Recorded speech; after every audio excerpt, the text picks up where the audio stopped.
First thing I'll say is this presentation was put together by Rebecca. I thank her for that. I added one slide towards the end, but I didn't have to put the presentation together, and that was pleasant.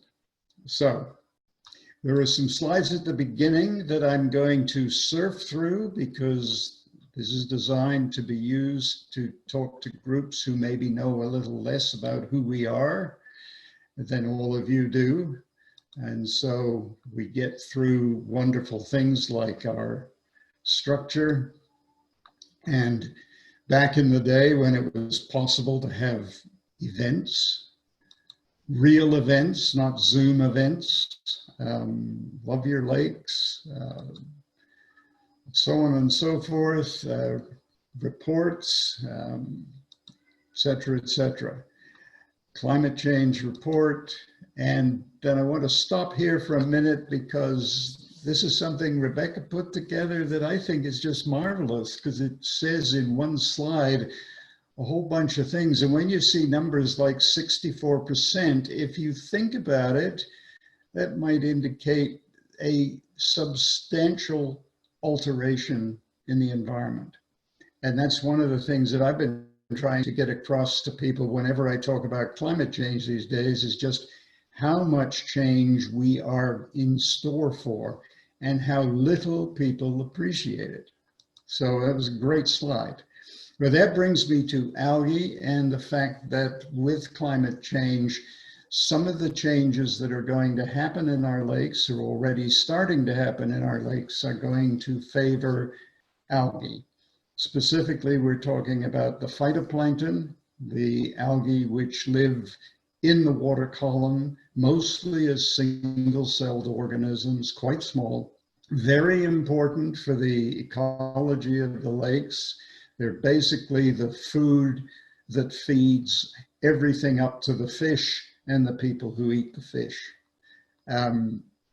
But they are going to be favored by some of the changes coming to our lakes, and this means that the risk of algal blooms is increasing. There's already a sense in the community that algal blooms have become more frequent already. I noticed the letter in this week's Muskoka Region newspaper from the Penn Lake Association pointing out the slowness with which reported blooms get diagnosed and the news comes back. So there is concern out there. And because of that concern, we decided to mount a program. It began with a pilot year in 2019. We were supposed to have a second pilot year in 2020. And in 2019, the goal was to see if it would be possible to use the enormous number of enthusiastic volunteers on our lakes to collect data that would provide information about algae in the same way as they collect data that provides information about water quality. The fact is we don't have a lot of information about algae in our lakes because the monitoring of algae is not as simple as the monitoring of phosphorus or the monitoring of temperature. And so the goal was to put together something that could be used by volunteers and in fact might become a part of their water quality monitoring in a future.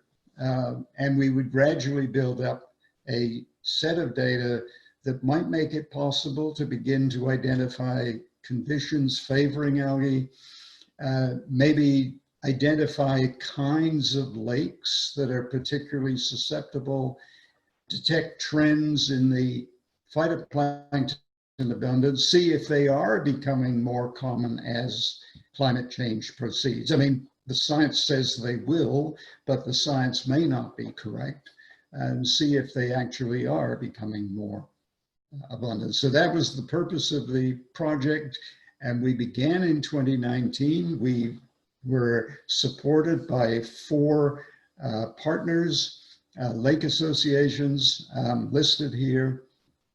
They provided the volunteers who did the water sample collections. They collected from late June right into October. And this is one of the problems with monitoring algae. You really do need to get those late fall data. They monitored 2 sites in their lakes. The 3 Mile Lake Association monitored 2 sites in one part of Lake Rosso. The samples were collected and then frozen. And they were kept frozen until they were delivered to the Watershed Council staff, who then did the analysis. The business of freezing samples is an unusual procedure with algae, but it's been found that if you follow a standard protocol for thawing them and immediately reading them, you can measure some useful information from them. And that means that you don't have to do your analysis the moment you collect the sample. You can store them for months. And we stored them for certainly weeks. We then analyzed them using a fluorometer, which is a device that measures fluorescence when light is shined onto a sample. And they measured a fluorescence beam that is representative of chlorophyll A, and a separate beam that is representative of phycocyanin. Now, chlorophyll A is a pigment which is found in all algae. It's a primary pigment for photosynthesis, and phycocyanin is found only in blue-green algae. So by having the 2 measurements, it would be possible to get some index of the amount of blue-green algae around and some index of the amount of all algae around. You wouldn't be able to separate different kinds of algae or different species of algae, but you could at least get those 2 categories that could be useful. So that was the plan, that was what we did. And through 2019, we worked. This was, as I say, sampled into October. We got some results that made sense. Now, this is a representative graph. This happens to be Peninsula Lake in 2019.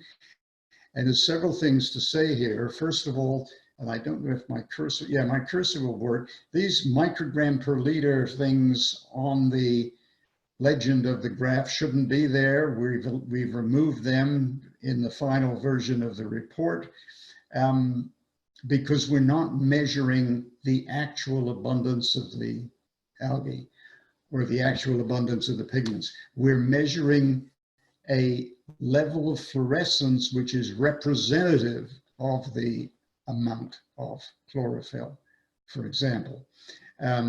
So what you see here is, for example, that the level of chlorophyll remained remarkably constant in Peninsula Lake, but in general in all the lakes it remained pretty constant, relatively low level of fluorescence.